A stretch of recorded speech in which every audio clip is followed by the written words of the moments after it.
उत्तर प्रदेश की सियासत में साल 2027 में होने वाले विधानसभा चुनाव की तैयारी लगभग सभी पार्टियों ने शुरू कर दी है। जहां कुछ बड़ी पार्टियां अपने प्रमुख चेहरों को आगे करके जनता को साधने की कोशिश कर रही है ताकि चुनाव के वक्त जड़ से मजबूत होती नजर आए वह पार्टियां। उनमें मायावती की बसपा भी पीछे नहीं हट रही है। लगातार बहुजन समाज पार्टी में कुछ बड़े बदलाव देखने को मिले। वैसे तो हाल फिलहाल में मायावती अपने भतीजे आकाश आनंद को लेकर ही थोड़ा बहुत उलझी नजर आए, लेकिन दूसरी तरफ उत्तर प्रदेश की सियासत में देखें तो कुछ ऐसे पारिवारिक गढ़ की सीटें रहीं जो अब हाशिए पर जाती नजर आ रही हैं, जिसमें हम रामपुर का जिक्र कर लें, मऊ का जिक्र कर लें या गाजीपुर का जिक्र कर लें। अखिलेश के अगर हम परिवार से बात करें तो आजमगढ़ और कन्नौज भले ही वापस जीत लिया गया हो, लेकिन एक समय इनके हाथ से वह भी निकल गया था। फिलहाल हम दो परिवारों की चर्चा करेंगे, एक है आजम परिवार, दूसरा है अंसारी परिवार। अंसारी परिवार की जो मऊ सीट पर पिछले 27 सालों से लगभग दबदबा रहा, अब वो खत्म होता नजर आ रहा है, ऐसा मीडिया रिपोर्ट्स का दावा है। क्योंकि अब्बास अंसारी को हेट स्पीच मामले में 2 साल की सजा सुनाई गई, जिसके चलते उनको उनकी कुर्सी छोड़नी पड़ी। और उससे पहले अफजाल अंसारी को भी गाजीपुर की सीट छोड़ने की नौबत आई थी, लेकिन जब सुप्रीम कोर्ट में मामला गया, सजा पर रोक लगी तो उनको उनकी कुर्सी वापस मिल गई। लेकिन 2024 के चुनाव के वक्त डर इतना था उनके मन में कि उन्होंने अपने नामांकन के साथ साथ अपनी बेटी नुसरत का भी नामांकन कराया था। लेकिन हमने ये पाया कि जब वह बसपा के सिंबल से थे और सांसद पद पर इनकी खतरा मंडरा रहा था, लेकिन फिर करते कराते कैसे न कैसे इनकी कुर्सी बच गई। लेकिन अगर हम सपा नेताओं की तरफ देखें तो सपा नेताओं पर जब एक बार शिकंजा कसता है तो वो कसता चला जाता है और कुर्सी छोड़ने तक की नौबत आ जाती है, यहाँ तक कि जेल में भी जाना पड़ता है। अब एग्जाम्पल के तौर पर आजम खान की ही बात कर लें। फिलहाल इसी मामले पर शुरू करते हैं यहाँ पर, क्योंकि सवाल यही है कि क्या अंसारी परिवार के जो अब आने वाले चेहरे हैं, जिसमें उमर अंसारी, नुसरत अंसारी, क्या वो कभी मायावती के साथ नजर आएंगे? अब्बास अंसारी भी अगर कल को 21 जून को जो उनके कहीं ना कहीं कोर्ट में सुनवाई होनी है मामले पर, अगर उसमें राहत मिलती है तो क्या मायावती के साथ जाएंगे अगले चुनाव के लिए? या फिर हम दूसरी तरफ अगर आजम परिवार की भी बात करें तो आजम खान, अब्दुल्ला आजम क्या भविष्य में अखिलेश के साथ बने रहेंगे? क्या सपा इन दो परिवारों के लिए उतना करती नजर आ रही है जितना इन्होंने किया? क्योंकि कहा जाता है कि मुस्लिमों का वोट तो ले लिया जाता है, लेकिन जब बात उनको हक देने की आती है तो वो हक उनको नहीं मिलता। हमारे साथ सिराज मौजूद हैं। सीधा सवाल यह रहेगा कि समाजवादी पार्टी में ऐसे कई मुस्लिम चेहरे रहे जिनको ऐसा लगा समय समय पर कि उनका अधिकार नहीं मिला। आजम खान का मामला तो आप भूले नहीं होंगे, 27 महीने तक सीतापुर जेल में बंद थे, लेकिन अखिलेश एक बार भी मुलाकात करने नहीं गए। लेकिन अब जब कोई चुनाव आता है तो चुनाव से कुछ दिन पहले पहुंच जाते हैं मुलाकात करने उनके परिवार से। तो अंसारी परिवार, आजम परिवार, क्या आपको लगता है भविष्य में सपा के साथ बना रहेगा या बसपा की ओर देखेगा? देखिए दीपक जी, काफ़ी महत्वपूर्ण सवाल इसलिए भी है क्योंकि अब यूपी में 2027 में विधानसभा के चुनाव है, लेकिन उससे पहले जिस तरीके से समाजवादी पार्टी के कई नेताओं के खिलाफ जो कार्रवाई हो रही है उसको लेकर सवाल उठ रहे हैं। आपने कई अहम बातें कही। सबसे पहली बात कि जब ये नेता बीएसपी के साथ हुआ करते थे तो इनको उतनी ज़्यादा दिक्कतों का सामना नहीं करना पड़ता था, लेकिन अब दीपक जी मैं यही कहना चाहूँगा कि परिस्थितियाँ अलग हैं। बीएसपी पार्टी का कोई जनाधार इस वक्त यूपी में बचा नहीं है, ना ही वो कॉम्पिटिशन में है। और भारतीय जनता पार्टी को अगर किसी से डर है तो वो चेहरा है अखिलेश यादव। अखिलेश यादव अभी पूरी तरीके से चुनौती दे रहे हैं और लोकसभा चुनाव में जिस तरीके से परिणाम सामने आए वो किसी से छुपा नहीं है। लेकिन यही कारण है कि जिस तरीके से समाजवादी पार्टी अभी लगातार कहीं ना कहीं चुनौती दे रही है भारतीय जनता पार्टी को, इस लिहाज से भी ये कह सकते हैं, जोड़ के देखा जा सकता है कि समाजवादी पार्टी के नेताओं के खिलाफ ये तमाम तरह की चीज़ें हमें देखने को मिल रही है। लेकिन अब आपने जो अगला सवाल किया कि अब्बास अंसारी का परिवार या फिर आजम खान का परिवार अखिलेश यादव के साथ रहेगा या नहीं। देखिए ये जो पूरा हेट स्पीच का मामला है अब्बास अंसारी का, ये मुझे लगता है कि अखिलेश यादव के रहते हुए ही ये तमाम तरह की चीज़ें हमें देखने को मिली थी। जब अब्बास अंसारी ने कहा कि भैया से मैं बात करके आया हूँ, तमाम अधिकारियों की पहले जो है हिसाब किताब ली जाएगी, उसके बाद जो है उनका ट्रांसफ़र किया जाएगा।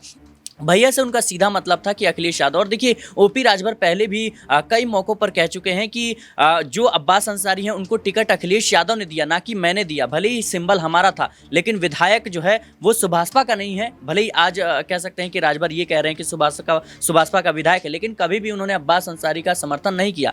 दूसरी तरफ अखिलेश यादव लगातार अंसारी परिवार से नज़दीकियाँ उनकी रहती हैं। आपने देखा होगा अफजाल अंसारी भी गाजीपुर से समाजवादी पार्टी के टिकट पर चुनाव लड़े थे और जीते भी हैं, सांसद भी हैं।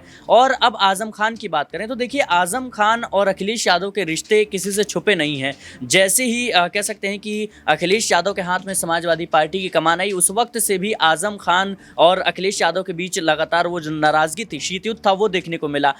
आज़म खान के जो रिश्ते थे वो अखिलेश यादव से नहीं बल्कि मुलायम सिंह यादव जो नेताजी थे उनसे काफ़ी ज़्यादा बेहतर थे। और कह सकते हैं कि पार्टी के जो निर्माण करता थे उसमें कहीं ना कहीं आज़म खान का नाम आता है कि आज़म खान ने मुलायम सिंह यादव के साथ मिलकर पार्टी की नींव रखी, पार्टी को आगे बढ़ाया। और आज़म खान आज भले ही कह सकते हैं कि सत्ता में नहीं बल्कि निजी ज़िंदगी में भी संघर्ष करते हुए नजर आ रहे हों, लेकिन एक वक्त था जब उनके चेले चपाटे भी कहीं ना कहीं विधायक, पार्षद और तमाम तरह के पदों पे हुआ करते थे। लेकिन अब जो उनके परिवार के हालात हैं वो बिल्कुल कह सकते हैं इसके उलट हैं।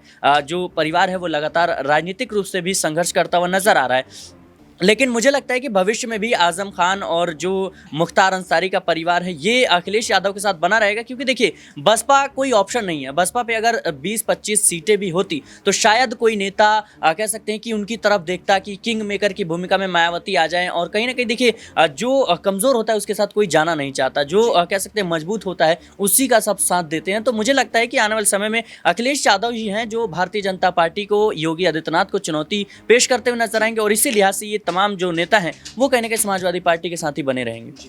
अखिलेश यादव ही बीजेपी को चुनौती देंगे, लेकिन जब बात आजम के मामलों की आती है और कहा जाता है अखिलेश द्वारा कि झूठे मुकदमे दर्ज कराए गए, उनको फंसाया जा रहा है, तब कहाँ गई इनकी ये चुनौतियाँ। सवाल ये भी उठता है कि अगर हम देखें अब्बास अंसारी, जैसा कि सिराज ने जिक्र करा कि भैया देख लेंगे, तो जब भैया का जिक्र करा अखिलेश यादव का, सीधा सीधा जिक्र हुआ, तो इस मामले में अखिलेश यादव को फ्रंट से सामने आकर बयानबाजी करनी चाहिए थी। लेकिन जब सजा सुनाई जाती है उसके बाद कुछ प्रेस कॉन्फ्रेंस करके बस यहाँ पर बात रख दी जाती है। क्या उतना भर काफ़ी है? ये समझने वाली बात है, क्योंकि मुख्तार हो गए, अतीक हो गए, या फिर कुछ और बड़े नामों की चर्चा कर लें, उन सब पर जब कहीं ना कहीं मुसीबत के बादल मंडराए तब अखिलेश कहाँ थे? कानूनी कार्रवाई है, हम भी समझते हैं, लेकिन उसके अलावा अगर उन्हें लगता है गलत है तो उस मामले पर समझना भी चाहिए। अब यहाँ पर हमारे साथ राहुल सर मौजूद हैं। राहुल सर, आप बताइए कि देखिए जिस तरीके से कहा जाता है MY समीकरण यानी मुस्लिम यादव समीकरण के सहारे समाजवादी पार्टी मजबूत रहती है, लेकिन अगर आज हम देखें तो कितने मुस्लिम ऐसे नेता हैं जिनको आज अखिलेश की समाजवादी पार्टी सपोर्ट कर रही है। वैसे इकरा हसन हो गई, ऐसे तमाम चेहरे हैं जिनको अखिलेश ने आगे बढ़ाया, लेकिन समय के साथ कुछ ऐसे परिवार के चेहरे जैसे अंसारी परिवार और आजम परिवार ये हाशिए पे गए। आप इसको कैसे देखते हैं? देखिए दीपक भाई, जिस तरीके से अगर अखिलेश यादव के नारे की बात करें तो पीडीए है उनका सबसे बड़ा जो नारा, पिछड़ा, दलित और आदिवासी, जिसमें सीधे तौर पर हम क्या देख रहे हैं कि पीडीए का नारा के तहत उन्होंने आगे अभी तक के जितने चुनाव हैं वो लड़े हैं। और यहाँ MY फैक्टर की अगर बात करें, मुस्लिम और यादव, ये दो फैक्टर ऐसे हैं जो हमेशा से अखिलेश के साथ बंधे हुए। और यहाँ पर देखिए एक सबसे बड़ा सवाल ये हो जाता है कि जब जब अखिलेश यादव को ऐसा लगता है कि मुसलमान वोट बैंक जा रहा है या पिछड़ रहा है, तब तब वो आजम परिवार की तरफ देखते हैं। तो यहाँ पर कुछ समय पहले यही बात आजम खान ने भी जेल से मैं बात करूँ तो चिट्ठी लिखकर कही थी कि अगर इतना ही उन्हें मुसलमानों के प्रति वो है तो रामपुर की भी जरा हालत को वो देख ले। तो यहाँ पर देखिए ये देखा जा रहा है कि पॉलिटिकल स्टंट कहीं ना कहीं खेलने की कोशिश बाकायदा अखिलेश जानते हैं बेहतर। देखिए वो जो है उत्तर प्रदेश के पूर्व मुख्यमंत्री भी रह चुके हैं, उन्हें पता है पॉलिटिक्स करनी कैसे है, खेलनी कैसे है और किस तरीके से जो वोटर्स हैं उन्हें अपनी तरफ साधना। और देखिए महाकुंभ भी वो स्नान करने गए थे, जबकि ये कहा जा रहा था नहीं करेंगे, लेकिन उसके बाद देखते हैं कि अर्धकुंभ की बात कहते हैं कि हमारी सरकार आएगी तो अर्धकुंभ किया जाएगा। तो यहाँ पर एक चीज़ ये देखी जा रही है कि दो बड़े चेहरों का आप नाम ले रहे हैं, एक आजम खान है और दूसरा आप अब्बास अंसारी का जिक्र कर रहे थे कि आजम खान का इतिहास बहुत पुराना रहा है, मुलायम सिंह के साथ उनके ताल्लुकात थे, लेकिन जब से मुलायम सिंह का निधन हुआ और अखिलेश के हाथ में जिम्मेदारी आई तो उनके रिश्ते तब से खराब हो गए। और ये कहा जाए कि आजम खान के परिवार ने फिर दूरी ही बना ली, क्योंकि यहाँ पर ये देखा गया कि जिस तरीके से आजम खान का इस्तेमाल अखिलेश यादव करने लगे थे और कहीं ना कहीं इतने समय से जब आजम खान जेल में थे तो कभी उनसे ना मुलाकात करने गए, ना अब्दुल्ला आजम से उनकी मुलाकात हुई है। तो ये चीज़ें अब नज़र आ रही हैं कि क्या जो आजम खान है उनका रुख अब समाजवादी पार्टी की तरफ जो है वो समाजवादी पार्टी से अलग हट करके अब बसपा की तरफ होता नजर आएगा। क्या या फिर अगर बात करें तो वो राजभर के साथ हाथ मिला सकते हैं या चंद्रशेखर आज़ाद के साथ हाथ मिला सकते हैं, क्योंकि चंद्रशेखर आज़ाद अगर मैं बात करूँ तो बीते कुछ समय पहले जब यूपी में 5 सीट उपचुनाव होने वाले थे सीटों पर, उस समय हम पहले देख रहे थे कि जब अब्दुल्ला आजम से वो मुलाकात करने गए थे। तो ये चीज़ें नज़र आ रही हैं कि क्या जो वोट बैंक है वो अखिलेश से छिटक रहा है। जी राहुल सर, एक सवाल रहेगा, जैसे कि हम देखते हैं कि जब भी कोई चुनाव या उपचुनाव होता है तो आजम खान को स्टार प्रचारक बनाया जाता है, पार्टी के महासचिव भी हैं। अब्बास अंसारी को लेकर जबकि उनकी सदस्यता रद्द हुई है, हेट स्पीच मामला, बयान आपने भी सुना, हमने भी सुना, बयान ऐसा लगा कि धमकी वाला था। तो ये सब अपराधियों की नज़र से देखे जा रहे हैं क्योंकि कानून ने इनको सजा सुनाई है। उसके बावजूद भी सपा इनको आगे बढ़ाती है, इनको प्रचार में लगाती है, इनको लेकर ये कहती है कि अगर चुनाव होगा तो अंसारी परिवार का ही कोई चेहरा उतरेगा। तो सपा तो एक तरीके से बढ़ावा दे रही है अपराधियों को, और अगर अपराधी नहीं है सपा की नज़र में तो सबूतों के साथ सड़कों पर उन्हें उतरना चाहिए कि नहीं? जी बिल्कुल दीपक भाई, सबसे बड़ी बात है कि अपराध को बढ़ावा देने में सबसे बड़ा रोल समाजवादियों का रहा है। अतीक अहमद कौन था? ये समाजवादी के ही लोग हैं। मुख्तार अंसारी कौन? ये समाजवादी पार्टी के लोग हैं। इसके अलावा अगर हम बात करते हैं तो जिस तरीके से बहुत से ऐसे चेहरे उत्तर प्रदेश से निकले हैं जो अपने आप में बताते हैं कि समाजवादी पार्टी ने अपना वोट बैंक बढ़ाने के लिए उनका कहीं ना कहीं इस्तेमाल किया है। तो यहाँ पर ये देखा जा रहा है कि देखिए अगर अंसारी परिवार का जिक्र कर लेते तो जिस तरीके से मुख्तार अंसारी का दबदबा रहा, देखिए मैं राजा भैया का भी थोड़ा सा जिक्र करना चाहूँगा। दबदबा उनका भी समाजवादी पार्टी के समय अच्छा खासा था, लेकिन जब से सरकार बदली है तब से ये देखा जा रहा है कि सरकार ने लगाम खींच दी है। उसके बाद से जो उत्तर प्रदेश में दबंग है या तमाम चीज़ें वो अब नज़र नहीं आती है। तो यहाँ पर ये देखा जा रहा है कि क्या जिस तरीके से वोट बैंक बढ़ाने के लिए अखिलेश यादव ने तमाम अपराधियों को कहीं ना कहीं बढ़ावा दिया, और यहाँ पर अगर देखा जाए तो जिस तरीके से जैसे जैसे अपराधियों का सफाया होता रहा, हालांकि ये देखा जाता रहा है कि जो अखिलेश यादव है वो कहीं ना कहीं अपराधियों को बचाते भी नजर आए हैं। जैसे कि अगर बात करें तो अतीक अहमद का जब एनकाउंटर हुआ तो तमाम सवाल उस पर भी खड़ा कर रहे थे, क्यों किया गया, मुसलमान है इसलिए मार दिया गया, और या फिर अगर बात करें तो मुसलमानों को ही टारगेट किया जाता है। देखिए अगर मैं बात करूँ तो संभल में ही एक मामला जो निकलकर सामने आया था कि किस तरह से ज़ियाउर रहमान जो है उनके जो घर हैं उनको गिराने की बात हो रही थी, या जिस तरीके से बिजली चोरी की बात हो रही थी। तो ऐसे में ये साफ तौर पर देखा जा रहा है कि जो समाजवादी पार्टी का वोट बैंक है वो कहीं ना कहीं एम.वाई पर ज़रूर टिका हुआ है। लेकिन यहाँ पर अब ये देखा जा रहा है कि अगर ऐसे समय में अगर आज़म खान सपा का साथ छोड़ देते हैं, क्योंकि देखिए जब से अब्दुल्ला आज़म जेल से बाहर आए तो उन्होंने एक बार भी सपा से कोई ना तो कॉन्टेक्ट किया और ना ही ये देखा जा रहा है कि वो अखिलेश को लेकर कोई बयान कर रहे हैं। तो ऐसे में लग रहा है कि शायद वो पलट सकते हैं। फिलहाल आजम की भी यही स्थिति नजर आ रही है। और अब्बास अंसारी का देखिए अब हम यहाँ पर जिक्र कर लेते हैं तो देखिए मुश्किलें अब्बास की लगातार बढ़ती चली जा रही है। हेट स्पीच के मामले में 2 साल की सजा। अब यहाँ पर ये देखा जा रहा है कि क्या विधायकी बचेगी या नहीं बचेगी, और अगर बच जाती है तो क्या बड़ा कदम वो उठाएंगे, और अगर नहीं बचती है तो क्या सुभाषपा का साथ छोड़ेंगे या आज़ाद के साथ या बसपा के साथ आएंगे। तमाम जो चीज़ें हैं फिलहाल बनती नजर आ रही है।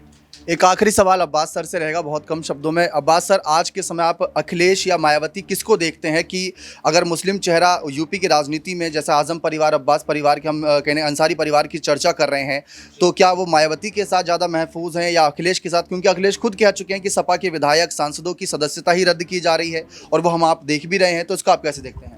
देखिए, महफूज की अगर बात करें तो महफूज शायद सपा में भी नहीं है और बसपा में भी नहीं है, क्योंकि जिसकी सरकार होती है उसका डंडा होता है। और ये हमने पिछले काफ़ी समय में देखा है। सपा में इसलिए महफूज नहीं है क्योंकि आजम परिवार जो दशकों जो है वो यहाँ पर अखिलेश यादव के साथ में रहा, समाजवादी पार्टी के साथ में रहा, वो महफूज नहीं रहा, तो फिर अंसारी परिवार कैसे महफूज रहेगा, ये सवाल बनता है। और बात है बसपा में महफूज है या नहीं, तो देखिए बसपा का आधार ही नहीं है। अगर वो सीट ही अपनी नहीं जिता पाए तो क्या महफूज रह पाएंगे? तो इसलिए मुझे लगता है ना सपा में महफूज हैं ना बसपा में महफूज हैं, बल्कि महफूज होने के लिए उनको अच्छे काम करने पड़ेंगे।